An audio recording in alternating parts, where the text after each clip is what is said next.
Welcome back to another episode of Who Should You Choose, a video series where I go through the prior videos, questions, and comments and help you with your HUT lineup decisions. Remember, if you ever want to watch this live, we do the morning recaps in the morning, 10 a.m. Eastern Time, twitch.tv/nosleeves12, and then I go live in the afternoon for new content. We are approaching Season 2.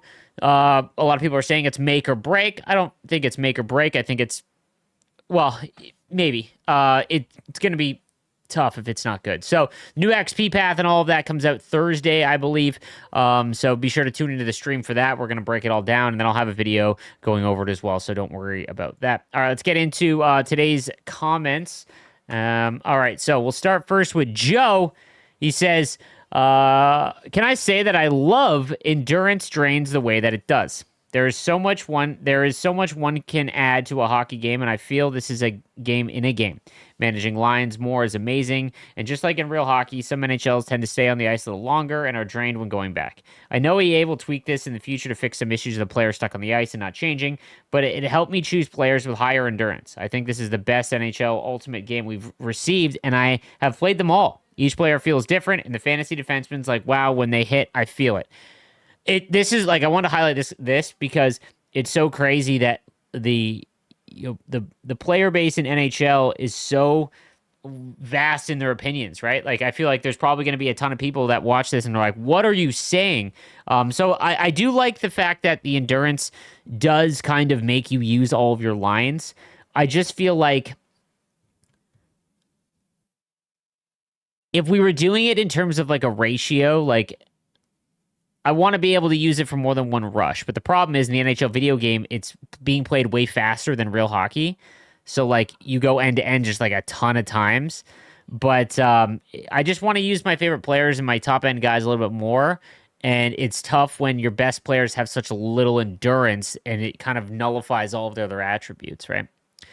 A-Slave, should I use all of my next-gen cards, 83s, maybe 84s, to make Barzal? Or should I try and buy some base 83s and try to make one more 86 overall, like Michkov, with leftover 83 next-gen cards for the Calder overall boost? Don't know if I worded that right, but have a great day. Love the vid. So you're wondering, should you make another 86 like Michkov so that when the Calder nominees are released, that you've got the upgraded cards available to, like Bedard last year, for example? That's going to depend. Are you going to play all the way into the summer? If you are, then I would probably go with Michkov. If you don't really anticipate playing that far, like if you haven't in years past, I wouldn't anticipate that you will this year, right? I would bank on that to have it, and you're not really going to miss out all that much because you still have to pay for the upgrades. I would go with Barzal right now because Barzal might be the best card in the game that is obtainable, that isn't one of the chase cards, so or fantasy cards. A-Slaves, this is my first year playing HUT. I've been playing World of Shell for the last 3 years. What are the best cards to go for, in your opinion? If you had to choose a category to chase, would it be X Factor captains? X Factors are like the easiest. So I would probably go with X Factors, and then I wouldn't do team builders or the holograms, unfortunately, because I think that those are just a little too. It takes too long to get into them. At least with the X Factors, it's a little bit quicker, especially when they give you those packs that are like far reduced. But on the topic of how awesome the fantasy event is, I remember when the whole game was like this. Upgrades were tied to players' real life performance in order to have them upgraded. The fantasy event, while cool and fun in the current game context, is a step back in my opinion. The whole game used to be linked to the actual sports leagues and that it's based on, and losing the connection has been a big step back in this series. Hoping EA begins making some changes to the game to make it more enjoyable, starting with the scrapping of the progression cap system and restoring the game to a state where it's tied more closely to real-life hockey. They probably won't. They've made their bed and they're going to sleep in it, but in my opinion, the progression cap and severance of the game's progression from real-life hockey are massive issues that need to go. I feel like I used to feel in June when the NHL season was over and all the cards are high overall, where no new releases matter to me because they won't make an impact on my team. Issue with that is it's only November and there's 75% of the NHL season left. At the risk of sounding like a Conservative Party of Canada political ad, scrap the cap. Well done. Thanks for reading my rant, if you do. But either way, thanks for the awesome content. Keep it up, man. You're the best. So I didn't start playing HUT until NHL 19 because I realized that was the only way to have a career in this. I was a big Versus guy, and World of Shell didn't really like HUT. So when everyone talks about like the early days of Hut, I believe that's what you're referring to because I think like Crosby and Ovechkin's base card were like usable all year and they were super expensive and usable. Um, I'll be honest with you. So I talk about MLB a lot. MLB tried to get rid of the progression. They tried it multiple times. They tried going with the 99s at launch, right? And they tried doing the season reset format that, like, if anyone plays Escape from Tarkov, a little bit like that. So every 3 months, they'd reset progression, and then you'd basically be a start of a new game again, right? Both of those failed, and it's odd to me, and I don't know if it's because we're just so trained on this is how Ultimate Team works. The general player base just likes the normal carrot chase. It's very simple. It's like, okay, here's the new higher overalls, go after this, right? In a perfect world, what you're describing is the live series model for base cards in MLB. And the problem is that that would work in NHL, but in MLB, for example, they go up and down based on real life performance, but they're never better than the event cards that come out. And they end after about 3 or 4 weeks into the game, they're really just a collection so that you could get the 99 version. So you collect every base card in the game and you get like these great cards. And they go up and down like in overalls, but you never really use them. I think the only way to do this is if there was captains or some sort of chemistry system where base cards go up in overalls based on having their line mates or having multiple players on the same team or having, you know what I mean? That would be the only way to do that.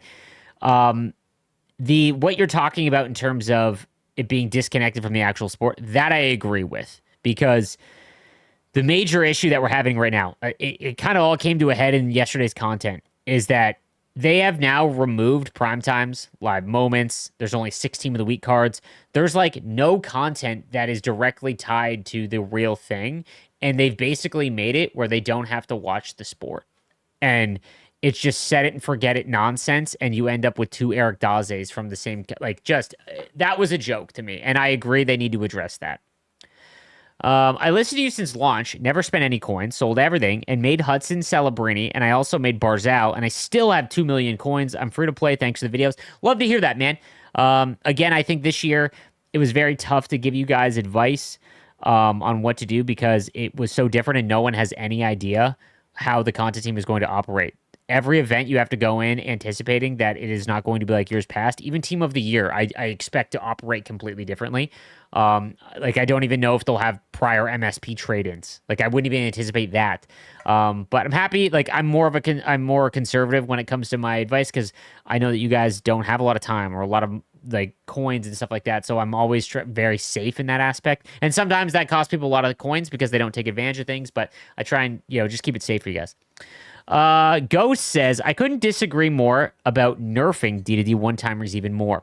Are they a little bit exaggerated? Sure. But what goal isn't exaggerated in this game? Backhand, forehand, backhand is exaggerated. Low far side is exaggerated. Michigans are exaggerated.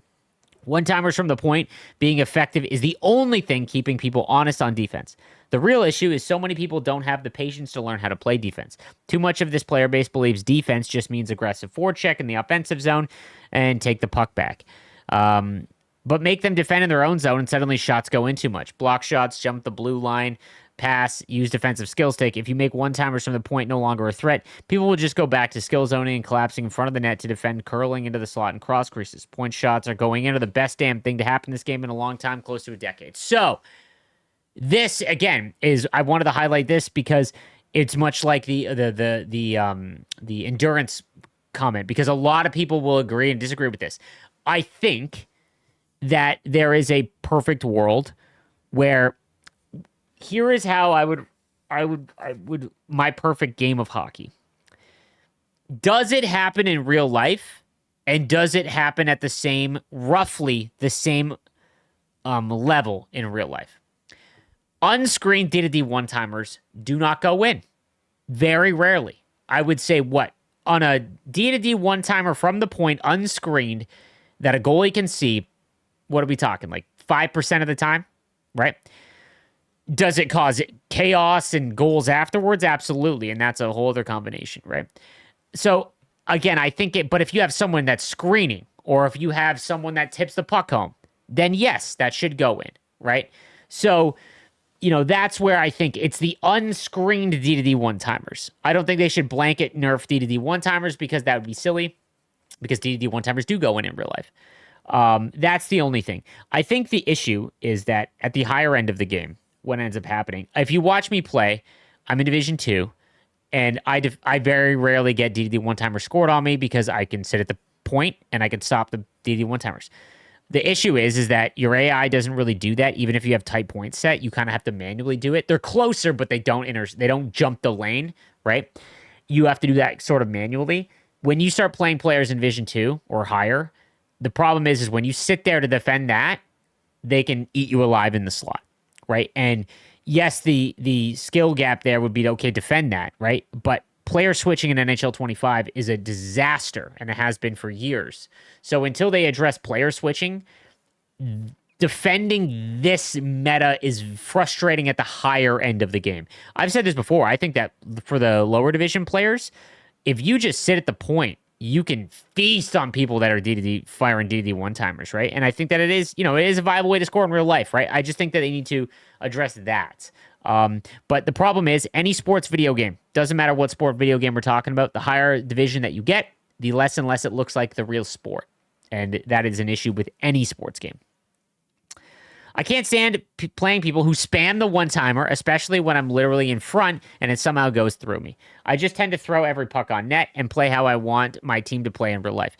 And that's what you should do, right? Like, I try and play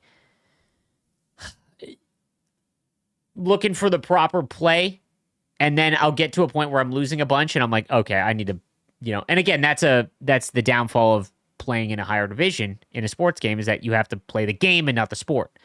But you should just play how you want, right? And then if you lose because of it, don't be upset. Understand. Like, if you watch my streams and I lose, I'll literally be like, okay, I'm not firing anything from the point. I need to start taking some DD one-timers here. Hey, Slaves, with team builders basically being basically as expensive as the holograms this year, do you think at some point they will be receiving free abilities? Seems like some good cards, but way overpriced compared to the other cards currently. Listen to you daily on my drive to work. Don't stop doing what you're doing. Keep the great work. Yeah, I think the chase cards for sure. I think that if you made the team builder abilities free, that is, again, if they keep it's. I said this too. I don't want them to keep increasing AP at a fast rate. I think it's okay with the 2 that we've gained. They should keep it low, because once you get to a certain point and everyone's got abilities activated, it takes away the team building process, right? Like, you really have to, when it was 6, you really had to think about what abilities you're going to activate. And I'll use another example. Like, Heiskanen's captain card with elite edges on is very good. When it didn't have it on, completely not noticeable, right? So then you have to think, okay, am I going to keep it on even though I have a better defenseman available? Like, things like that I enjoy. Anytime that it makes you think, I like that. So when you have a card like Team Builders, because they're so expensive, any chase card should have a free zone ability. 100%, because that's such an advantage that while you're getting a good card, you should be getting those free abilities for sure. 100% in agreement. I think it would actually make their value a little bit more, enough to almost justify it. Good morning, Sleeves. Long-time subscriber, first-time commenter. Absolutely love the videos. I typically begin to bow out in February, but continue watching your videos. One of my favorite parts of the NHL community. Love that, man. Thank you so much. I currently have a slew of right-handed wingers. Currently running Barzal, McKinnon, Eichel, and Panarin. I also have Stamkos at center, Game Changer, Scheifele, and Fantasy Zetterlund in my collection. All this to say, I completely agree that Barzal is a must-make. I was hesitant given my situation, but he has been my best card all weekend. Guys, I'm telling you, like, again, I'm not always going to be right, okay? But I played this game so much that I can tell when a card comes out, and so can the community. Like, just go on Reddit, for example, if you really want to know. When you get the fastest card in the game with an extreme amount of agility and elite edges or wheels that keeps it skating, it will feel different than every other card. And, like, again, if you went back at launch of the game and you had base Connor McDavid, he just felt different. Barzal is one of those cards. I've got enough 83 NG cards to come back and make Celebrini again. Would you recommend him over the other cards in your A tier, given the endgame projection? If you could only make one and you wanted to be safe, Michkov is the safe one. Like, I don't see Michkov falling out of the Calder race. I could see Stankoven, not because I don't think he's a talented player, but I think that Dustin Wolf is in the conversation, and Celebrini's coming. Like, if he wasn't hurt, if Celebrini didn't miss 10 games, this probably isn't even a question. But I don't see any way. I think Celebrini could still win the Calder. I honestly do. I think he's the most talented rookie, and so do other pundits that are paid to watch and scout hockey. Not that Michkov isn't electric, but I think that Celebrini, again, is probably going to get into the Calder noms. I don't know if he'll win it because he missed those games, but we'll see. But I probably made Michkov just because I think that that's the safest. Slave, shout out to Red Deer, Alberta. Glad to hear you aren't going anywhere after your cryptic tweet. I just wanted to hear your explanation on your next-gen rankings. In fantasy, you ranked guys by their likelihood of 99, but you had Stankoven in the theme team tier, even though he is one of the odds-on favorites to be guaranteed an upgrade of 96-99. I realize he is a smaller player, but when you're considering your reasons on some guys, your fantasy rankings, I had to ask. Thanks for all you do, man. I think I'm an idiot, and I forgot to include this in my video where I was legit, or I thought I did at the end of it. I'd have to go back and watch it. But I thought I mentioned when it comes to if you're looking for the Calder nom, yeah, Stankoven is definitely in the realm. I think of the three right now, Stankoven has the highest chance of falling out. Not because I just think he's not as talented as the other guys, but he has the best situation, I think, because he's on a very good team in a very prominent role. But, like I said, I think Dustin Wolf's in there. Celebrini is going to be in there. Michkov, and then you've got Stankoven. And I know, Lane Hudson, I think Lane Hudson's plus minus is going to, probably going to hinder him too much. But it's those four. And of those four, Dustin Wolf is probably the one that I have the least faith in, just because Calgary will eventually they'll come back down to earth. But I could see Stankoven falling out a little bit. Hey, Sleeves, I love your videos. They have been a good highlight for a good NHL 25 Huck grinder. I work a full-time job at a nursing home for elders as a nurse, and tonight, after going 3-3 in champs, I decided it was not worth the grind. I'm usually an all-year-long Huck player, but for what NHL 25 offers right now, it's mid-November, and I quit. None of these cards are worth it. The endurance problem is a real problem. It's not normal that an 86, 87 line gets gassed after a single rush. It makes the game really not enjoyable, even for you content creators, and it shows. See, I like to highlight the different feelings towards the game, because you really see that, I see all my comments, and it's like when I'm trying to give advice, it's so subjective. When I give feedback, it's so hard to give solid. Everyone is going to enjoy this because the feedback is all over the place, right? You guys like Henrique and Thrash don't seem to have much fun with the game. You find your way to create content, but you don't seem to have fun like you used to. I miss the old days of ripping tons of packs to maybe get nothing, but you still had the fun to play for packs. NHL 25 has taken all of that away, and in my opinion, it's just not fun anymore. It seems like a chore to you as much as it is for us to grind all the objectives. It is bad. Worst NHL since 2015. Bring back 2K so EA steps up their game, please. I hope this comment ends up being in your video because for EA to hear it. Right now, if you're a casual player or a big squad battle grinder, you get nothing. And it's supposed to be play the way you want. I'm not a bad player, and I spend 90% of my time spending my time to squad battles grind. It's bad. This is something that the XP path needs to fix. Again, they labeled it as play the way you want, and it has not become that. And the only way for it to be that is if the XP path is just loaded with all of the stuff that we want. And I don't think they'll do that. And it's unfortunate. I think this year, because they have all the tools at their disposal, and they're just not being used the way that the hardcore, even the casual players, want them to be used in a general sense. And even the people that want to spend money, what do you even spend money on? You know what I mean? They've done such a set this year up so poorly that I don't know how you save it other than the second XP path. Just make it an absolute banger. I said this a number of times. I'm going to say it again. In the XP path, enough X Factor captains to make, or an X Factor player items to make one captain for free. Enough power-up icons to make a hologram for free. Enough 83 team builders to make a team builder for free. A chase card like Eichel, a pack of the XP upgradable cards like Drysdale and Landeskog. You make 75 overall packs where they have 5 cards that are 75 overall and above every like 3 tiers. You include some gold jerseys, and we're laughing. Like that would be at a point where you could ignore the chores and just play the game the way you want, and at least get enough where you don't have to just do the chores. And then you can do the chores if there's a card that you enjoy, right? But they won't do that. It's unfortunate, but that's just the reality in. And again, when you talk about like you don't have fun with the game anymore, like we play the game too much. Like no sports game is meant to be played as much as we consume it and play it. It isn't, right? So and I understand that. I'm not having fun with the game, but I'm finding other ways to have fun. These Who Should You Choose videos, I'm now using them more as, here, give me your lineup, and I'm going to tell you a card to go buy, as more of like just a discussion, and I'm having way more fun. I'm watching more of the NHL recap streams. I'm having a blast doing those. And then when I go live for the afternoon stream, I'm playing the least amount of NHL, but I'm still enjoying it because I'm just shooting the shit with the community. But yeah, man, I want to just be able to play Rivals and Squad Battles because that's how I enjoy it. I want people that just like Squad Battles to just be able to play Squad Battles and not have to put certain players in their lineup to get objectives done, but I don't think there's any way that we can fix that.